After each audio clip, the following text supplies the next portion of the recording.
With the probe at least 300 mm or 12 inches away from metal objects, press the power button.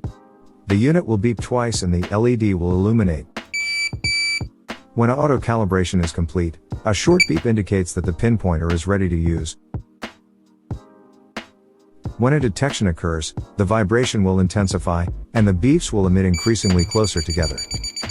When the detected object is very close to the probe, the beep becomes a continuous tone. To enable Ferrous Tone ID, hold the pinpointer away from metal objects, then press and hold the plus button for 3 seconds. There will be one long beep. When the pinpointer is close to the target, interrupted chirping tones upon detection indicate a Ferrous target close by. Ferrous Tone ID is effective when the probe is 10 to 15 mm, about half an inch, from a ferrous object. To disable Ferrous Tone ID, press and hold the minus button for 3 seconds, until there is one long beep.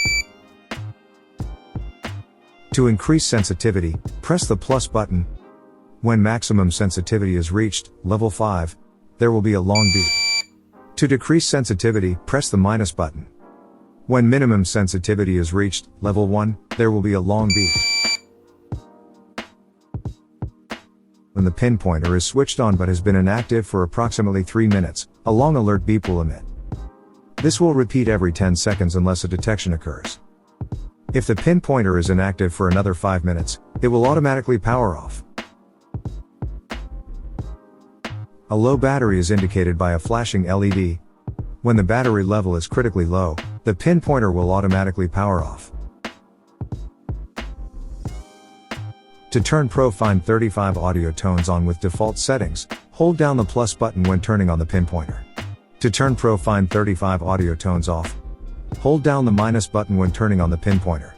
To turn Pro Find 20 audio tones on, default settings, or off, make sure the pinpointer is turned on, and then hold down the power button for 4 seconds. When the pinpointer is turned on, it will return to the audio mode last used. Factory reset the Pro Find. From switched off, press and hold the power button. After 2 long beeps, continue to hold for 5 seconds. There will be one long beep followed by 2 short beeps, and will indicate when factory reset is complete. To maintain a waterproof or splash-proof seal, depending on which model you have, ensure that the battery cap O-ring is periodically lubricated with silicone grease.